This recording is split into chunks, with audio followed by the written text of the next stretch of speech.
Hello students, welcome to my class. I'm going to teach you second part of chapter 8 Going Places from your book Flamingo written by A.R. Berton. First part में हम लोग ने देखा है कि SoFi कैसी imaginative girl है और वो बहुत इमेजिनेशन पे डिपेंड करती है। वो सब चीज़ इमेजिन करती है, जो चीज़ उसके पास नहीं है उसके बारे में इमेजिन करती है और सबको अपनी इमेजिनेशनरी वर्ल्ड में ले जाती है और चाहती है कि सब उसको सुने, उसकी बात को माने। और डैनी कैसी के बारे में वो सबको बताती है और स्पेशली अपने बड़े भाई को बताती है, जिससे वो बहुत सारी उम्मीदें रखती है और वो चाहती है कि उसका बड़ा भाई उसकी बात को माने और उसे घुमाने ले जाए। आइए अब आगे चलते हैं, सेकंड पार्ट पढ़ते हैं यहाँ से। The table lamp cast an amber glow across her brother's bedroom wall and across the large poster of United's first team squad and the row of colored photographs beneath, three of them of the young Irish prodigy Cassie. अब यहाँ पर जो description है वो भाई के कमरे का है, गॉफ के कमरे का है कि उसके कमरे में जो है लैम्प से लाइट आ रही है, लाइट ग्लो कर रही है और उसके वॉल्स पे अगर देखा जाए तो बहुत सारे फुटबॉल प्लेयर्स के फ़ोटो लगे हुए हैं यूनाइटेड टीम के। और उसमें जो फ़ोटो है वो आयरिश प्लेयर जो डैनी कैसी है उसकी भी फ़ोटोएं लगी हुई हैं। Promise you will tell no one, SoFi said. अब यहाँ पे दोनों गॉफ और सोफ़ी हैं, उनमें कन्वर्सेशन हो रही है। तो सोफ़ी कहती है कि तुम प्रॉमिस करो कि तुम किसी से नहीं कहोगे। Nothing to tell is there, कहते हैं इसमें बताने वाली क्या बात है। Promise Goff dad would murder me, कहते हैं गॉफ प्रॉमिस करो वरना पापा तो मुझे मार ही डालेंगे।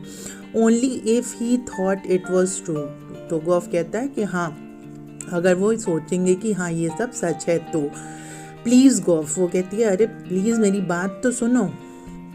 Christ Sophie you are still at school, Casey must have strings of girl, कहते हैं ओ जीसस सोफ़ी इस तरीके की बात ना करो, ये तुम बहुत छोटी हो, तुम स्कूल में पढ़ती हो। और कैसी जो है डैनी कैसी जो है वो एक फ़ुटबॉल प्लेयर है, उसके पीछे उसकी दीवानी तो बहुत सारी लड़कियां होंगी, बहुत सारी लड़कियां उसके पीछे पड़ी होंगी। नो ही डजंट, वो कहती है नहीं नहीं उसके पास कोई लड़कियां नहीं हैं। How could you know that he GERD, मतलब जर्ड का यहाँ पर मतलब होता है कि टीज़ करना, टीजिंग समवन, टीजिंग वे में। उसने कहा ये तुम कैसे जानती हो कि उसके गर्लफ्रेंड नहीं है। He told me that's how, तो सोफ़ी कहती है उसने मुझे खुद बताया इसलिए मैं बता रही हूँ। As if everyone would tell a girl something like that, कहते हैं हाँ मतलब ऐसा कोई लड़का होगा जो बताएगा कि हाँ मेरे गर्लफ्रेंड है और या मेरे गर्लफ्रेंड नहीं है, ऐसी बातें कोई करेगा तुमसे। येस ही डिड, हाँ उसने कहा। ही इज़न्ट लाइक दैट, वो ऐसा नहीं है। ही इज़ क्वाइट, वो शांत रहता है। Not as quiet as all that apparently, वो कहते हैं कि जहाँ तक मुझे पता है, एविडेंटली मुझे जहाँ तक पता है इतना भी क्वाइट, इतना भी शांत वो नहीं है। It was nothing like that Goff, Sophie कहती है। It was me spoke first, कहते हैं वो इतना शांत है कि वो तो बात भी उसने नहीं शुरू की थी, मुझे ही बात शुरू करनी पड़ी। When I saw who it was I said excuse me but aren't you Danny Casey, कहते हैं कि जब मैंने देखा तो मैं सरप्राइज हो गई और सरप्राइज में मैंने उससे खुद पूछा कि क्या आप डैनी कैसी हैं। And he look short of surprise, उसने मुझे सरप्राइज से आश्चर्य से देखा। And he said yes that's right, कहते हैं हाँ तुमने सही पहचाना। And I knew it must be him because he had the accent you know like when they interview him on television, कहते हैं और मैं उनको पहचानने में गलती कैसे कर सकती हूँ क्योंकि उनका एक्सेंट वैसा ही था, बोलने का लहजा वैसा ही था जैसा कि टीवी पे हम लोग देखते हैं इंटरव्यूज़ में उनके।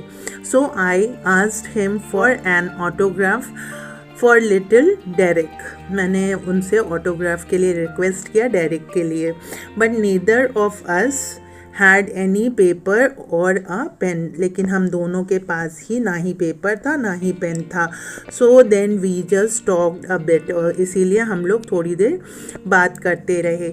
About the clothes of Royce window, और उसी रॉयस विंडो के अंदर जो कपड़े हैं उनके बारे में बात करते रहे.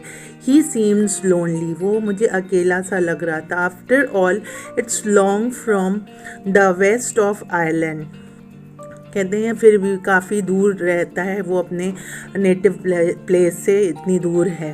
And then just as he was going he said if I would care to meet him next week he would give me an autograph. Then of course I said I would. और वो इतनी दूर रहता है अपने देश से, और जाते जाते उसने मुझे कहा कि मैं तुम्हें ऑटोग्राफ दे सकता हूँ नेक्स्ट वीक अगर तुम मुझसे मिलो. तो मैंने तुरंत हाँ कर दी. As if he had ever shown up, कहते हैं कि एज इफ़ ही हैड, मतलब वो दिखेगा भी, वो आएगा भी. You do believe me now don't you, कहते हैं तुम्हें तो अब तो विश्वास करना चाहिए, इतनी सारी बातें मैंने बता दी, तुम्हें अब तो विश्वास करना चाहिए. He dragged his jacket which was shiny and shapeless from the back of the chair and pushed his arms into it. Then ये गॉफ ने अपना जैकेट उठाया जो शाइनी चमकदार था, शेपलेस था, और उसको पहन लिया. She wished he paid more attention to his appearance, wished he cared more about clothes. He was tall with a strong dark face, handsome, she thought. अब वो सोच रही है कि मेरे भाई को जो है अपने लुक के ऊपर अटेंशन पे करना चाहिए, क्योंकि वो देखने में टॉल और हैंडसम है. तो वो उसे अपने कपड़ों के, अपने बालों के और अपने अपीयरेंस के बारे में सोचना चाहिए, क्योंकि वो अच्छा दिखता है. It's the unluckiest thing I ever heard, he said, कहते मैंने ऐसा आज तक नहीं सुना जैसा तुम बता रही हो. सबसे अनलकीएस्ट थिंग ये मैंने सुना है कि वो तुमसे मिलने आएगा. On Saturday they made their weekly pilgrimage to watch United, और ये पूरी फैमिली जो है फुटबॉल क्रेज़ी फैमिली है, फुटबॉल की क्रेज़ी है. तो सभी हर सैटरडे को फुटबॉल देखने जाते हैं और यूनाइटेड टीम को सपोर्ट करते हैं. SoFi and her father and little Drake went down near the goal, ये तीनों जो हैं वो गोल के पास जाके बैठे. And Goff as always went with his mates higher up, और गॉफ जो है वो अपने फ्रेंड्स के साथ ऊपर की तरफ चला गया. यूनाइटेड वॉन 2-0 एंड कैसी drove in the second goal, a blend of innocence and Irish genius going round the two big defenders on the edge of the penalty area. कहते हैं कि गॉफ ऊपर अपने फ्रेंड्स के साथ जाके बैठ गया, और यूनाइटेड जो टीम है वो 2-0 से जीत गई, मतलब 2 पॉइंट से जीत गई, 2-0 से जीत गई. और कैसी ने जो है 2 गोल के सेकंड गोल जो है कैसी ने बहुत परफेक्शन के साथ, इनोसेंट फेस के साथ और बहुत अच्छा डिफेंड करते हुए बहुत अच्छे ढंग से गोल किया. With her father screaming for him to pass and beating the hesitant goalkeeper from a dozen yards, Sophie glowed with pride. Afterwards, Goff was ecstatic. तो अपने फादर के साथ सब चीयर अप कर रहे थे, सोफ़ी चीयर अप कर रही थी, और जैसे जैसे वो चीयर अप कर रही थी वो ग्लो कर रही थी, वो क्योंकि वो अपनी इमेजिनेशन के वर्ल्ड में रहती है. वो उसको लग रहा है कि डैनी कैसी उसे जानता है, उसका दोस्त है, ये ऐसी फीलिंग है उसके दिमाग में. तो वो ग्लो कर रही थी, और जब जीत जाते हैं तो गॉफ भी खुशी के मारे पागल सा हो जाता है, मतलब बहुत चीयर अप करता है, एक्साइटमेंट के मारे खुश हो जाता है कि यूनाइटेड टीम जीत गई है, डैनी कैसी जीत गया है। I wish he was an English man, someone said in the bus, किसी ने कहा कि काश वो इंग्लिश मैन होता। Ireland will win the World Cup, little Drake told his mother when Sophie brought him home. Her father was gone to the pub to celebrate. उनके father जो हैं इस जीत को पब में अपने दोस्तों के साथ सेलिब्रेट करने चले गए, तो सोफ़ी अपने भाई को लेकर घर चली आई और ड्रेक घर आके कहता है मम्मी जो यूनाइटेड है वो टीम वर्ल्ड कप जीत जाएगी। What's this you have been telling Janice said next week जब जेनिस सोफ़ी से मिली तो जेनिस ने कहा कि ये तुम क्या कहती फिर रही हो। व्हाट अबाउट, सोफ़ी ने कहा किस बारे में। Your Goff told Frank you met Danny Casey, कहते हैं तुम्हारे भाई ने मेरे भाई को बताया, गॉफ ने मेरे फ्रैंक भाई को बताया कि तुम डैनी कैसी से मिली। This wasn't an insinuation, just Janice being noisy, but Sophie was startled. अब ये कोई मतलब बताने वाली बात नहीं थी, ये जो बात है, क्योंकि जेनिस जो है पेट में कुछ पचा नहीं पाती है। सोफ़ी बिल्कुल सकपका सी गई। ओह दैट, अच्छा वो वाली बात, सोफ़ी ने कहा। जेनिस फॉन्ड थोड़ा सा सैड सी होके वो बोली। Sensing she was covering, yes that, हाँ वही बात। वेल येस आई डिड, कहते हैं हाँ मैं मिली थी, सोफ़ी ने कहा। You never did, Janice exclaim, Janice कहती है नहीं तुम कभी नहीं मिली। सोफ़ी ग्लेयर्ड, अब गुस्से से सोफ़ी ने उसे मतलब ग्राउंड को घूरते हुए ग्लेयर्ड एट ग्राउंड, जमीन को घूरा। Damn that Goff, this was a Goff thing not a Janice thing. It was meant to be something special just between them, something secret. It wasn't a Janice kind of thing at all. Tell Guaki Janice. गॉकी का मतलब होता है graceless Janice. तो अब यहाँ पर आप देखिए सोफ़ी को गुस्सा आ रहा है किसके ऊपर, गॉफ के ऊपर, कि गॉफ और मेरे बीच की ये बात थी, ये गॉफ को जेनिस के भाई को नहीं बताना चाहिए था। कितना बेवकूफ़ी वाला काम गॉफ ने किया है, उसने फ्रैंक को बता दिया और फ्रैंक ने जेनिस को बता दिया, और जेनिस ऐसी लड़की है जिसके पेट में कोई भी बात पचती नहीं है। अब वो क्या करेगी, tell Guaki Janice something like that and the whole neighborhood would get to know it. Damn, that Goff was nothing sacred. वो कहती हैं कि अब मैं क्या करूं, ये अब तो इसको पता चल गया, ये पूरे मोहल्ले में गा देगी और गॉफ कोई चीज़ सीक्रेट नहीं रख सकता है। It's a secret meant to be. फिर सोफ़ी कहती है कि ये एक सीक्रेट था हम दोनों भाई बहन में। I will keep a secrets of, you know that. अब जेनिस कहती है कि मैं तुम्हारी बात को सीक्रेट ही रखूँगी, तुम मुझे बताओ। I wasn't going to tell anyone, there will be a right old row if my dad gets to hear about it. अब कहती है कि मैं किसी को बताने वाली नहीं थी क्योंकि बहुत नॉइज़ हो जाएगी, बहुत शोर हो जाएगा, जानने पे लोग जान जाएंगे तो बहुत शोर हो जाएगा और मेरे पापा को ये बिल्कुल भी अच्छा नहीं लगेगा। Janice blink a row, I would have thought he would be chewed as anything. कहते हैं कि जेनिस ब्लिंक करके आश्चर्य से कहती है कि वो गुस्सा होंगे, और मुझे लगा वो बहुत खुश होंगे कि उनको डैनी कैसे से मिलने का मौका मिल रहा है या तुम मिल के आई हो। She realised then that Janice did not know about the date bit. फिर उसको रियलाइज़ हुआ सोफ़ी को कि जेनिस को वो डेटिंग के बारे में नहीं पता है, गॉफ ने नहीं बताया। Goff hadn't told about that.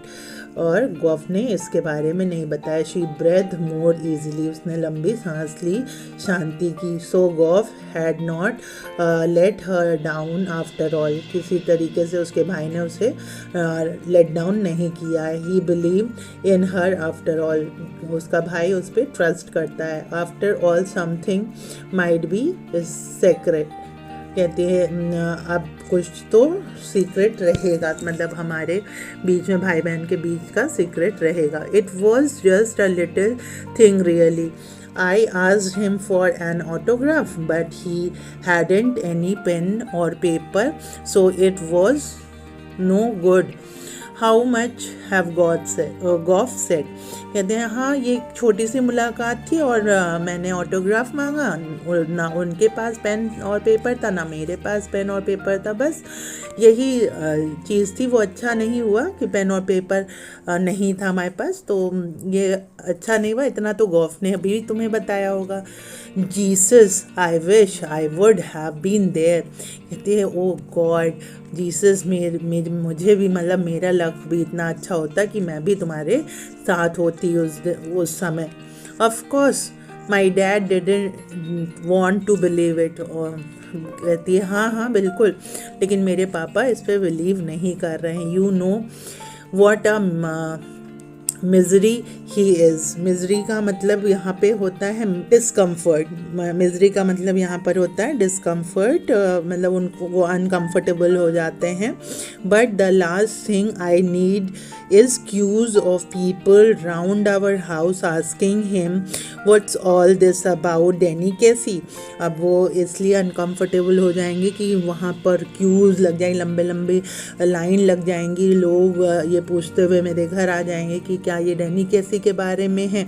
He would murder मी, और वो मुझे मार डालेंगे। And you know how my mom gets when there is row, और तुम्हें पता ही है कि मेरी मम्मी को नॉइज़ बिल्कुल पसंद नहीं है। रोज़ मतलब होता है सो मच नॉइज़, तो इतने सारे लोग इकट्ठे हो जाएंगे तो वो शोर मचाएंगे, और मेरी मम्मी को बिल्कुल भी नॉइज़ पसंद नहीं है। Janice said hushed, you can trust me Soph, you know that. फिर जेनिस शांत हो जाती है और कहती है कि तुम मुझ पे विश्वास कर सकती हो सॉफ, और मैं तुम्हारा सीक्रेट ही रखूँगी। After dark, she walked by the canal along a sheltered path lighted only by the glare of the lamp from the rough across the water, and the unceasing drone of the city was muffled and distant. अब muffled का मतलब होता है mess up, और canal का मतलब है waterway, rough WHARF rough मतलब डॉक होता है। तो अब यहाँ पर सोफ़ी के बारे में कहा जा रहा है। आफ्टर डार्क, अंधेरा हो चला था और वो वाटर वे पे चल रही है, water way walking by the किनारे किनारे चल रही है कैनाल के, और along a sheltered path lighted only by the glaring lamp छोटे छोटे जो नाव पे लैम्प हैं वो मतलब डॉक पे जो लैम्प जल रहे हैं उससे रोशनी है across the water, and the unceasing drone of the city was muffled and distant। जो सिटी है मतलब अब अभी यहाँ सिटी से काफ़ी दूरी पे है, मतलब बाहर की तरफ है, दूर सिटी से आउटर स्कर्ट पे यह है। It was a place she had often played in when she was child, ये वो यहाँ पर आकर बचपन में खेला करती थी। There was a wooden bench beneath a solitary elm where lovers sometimes came, और वहाँ पर एक वुडन बेंच है एल्म ट्री के नीचे, और वहाँ पर कभी कभी लवर्स आके बैठते हैं। She sat down to wait, वो वहाँ आकर बैठ गई, वेट करने लगी। It was the perfect place she had always thought of for a meeting of this kind, for those who wish not to be observed, she knew he would approve.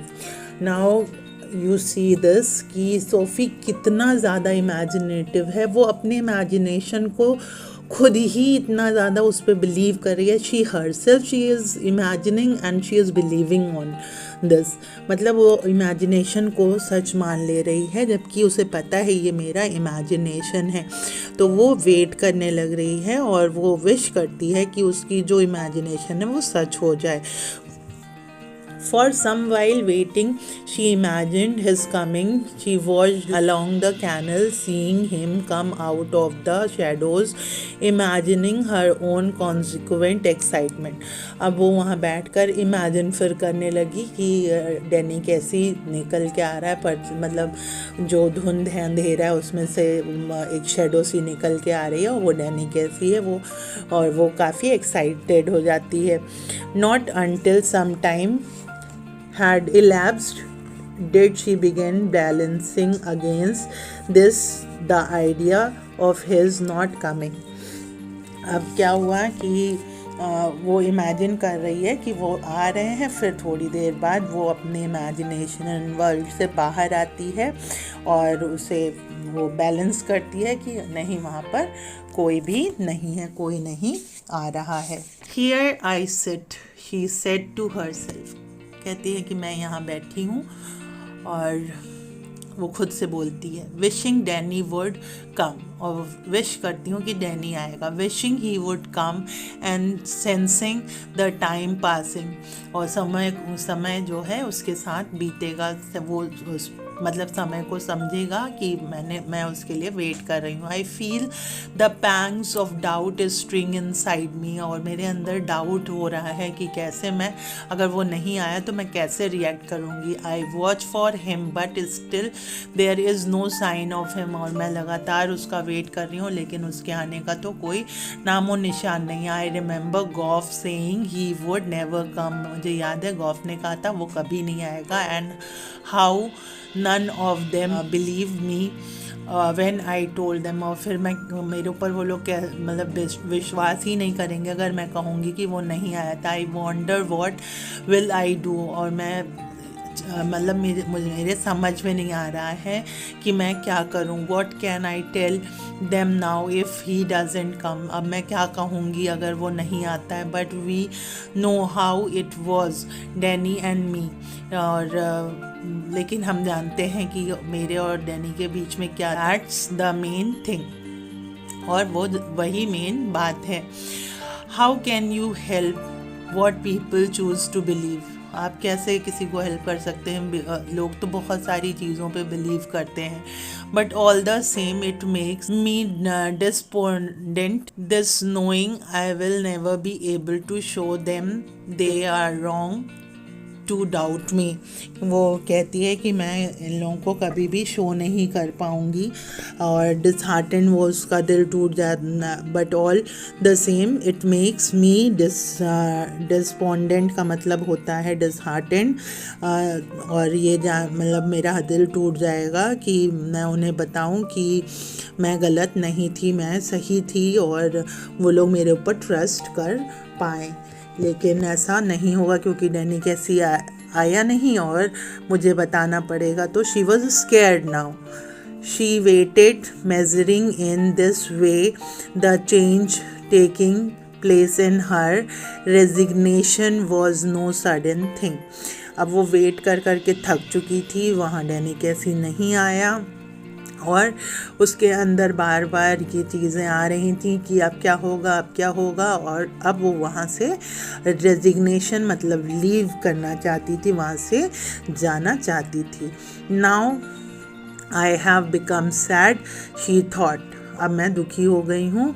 And it is a hard burden to carry this sadness, और ये बहुत ज़्यादा भारी है ऐसी sadness कि मैं किसी का इंतज़ार कर रही हूँ, कोई आया नहीं, डेट का टाइम दे के डेट पर ना आना। Sitting here waiting and knowing he will not come, I can see the future and how I will have to live with this burden. कहते हैं मैं फ्यूचर देख सकती हूँ और डैनी कैसे कभी नहीं आएगा, और मुझे ऐसे ही इस बर्डन को लेके जीना होगा।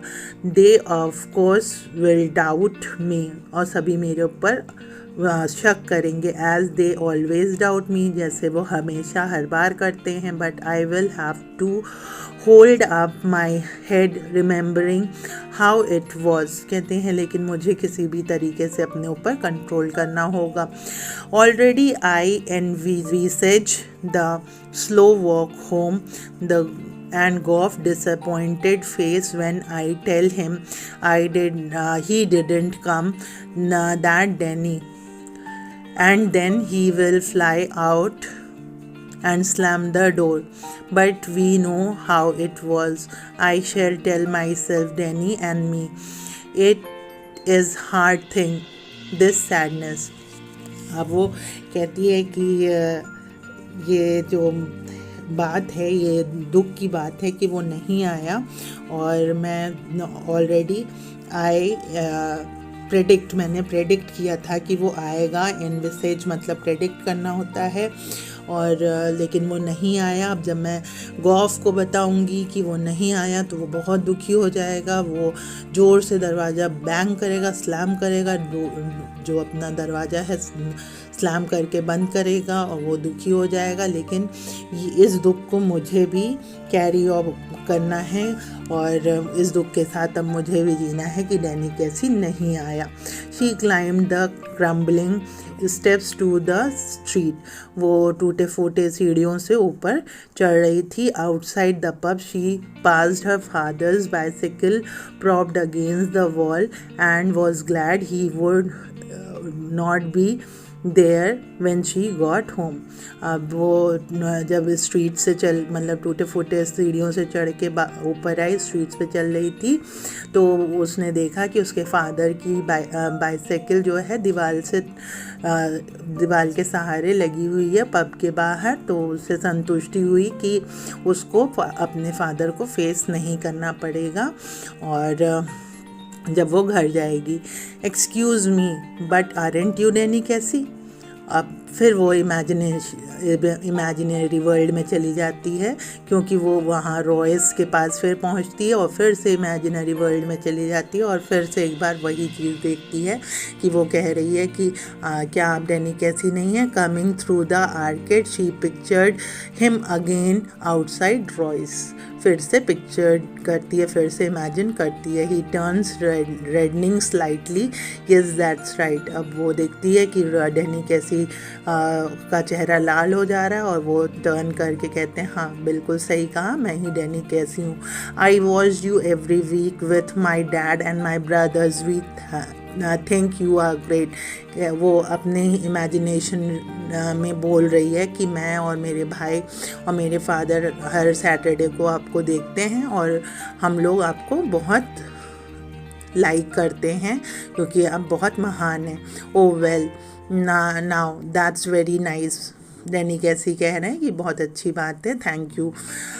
आई wonder would you mind signing an autograph. फिर वो कहती है कि क्या आप ऑटोग्राफ साइन करके देंगे।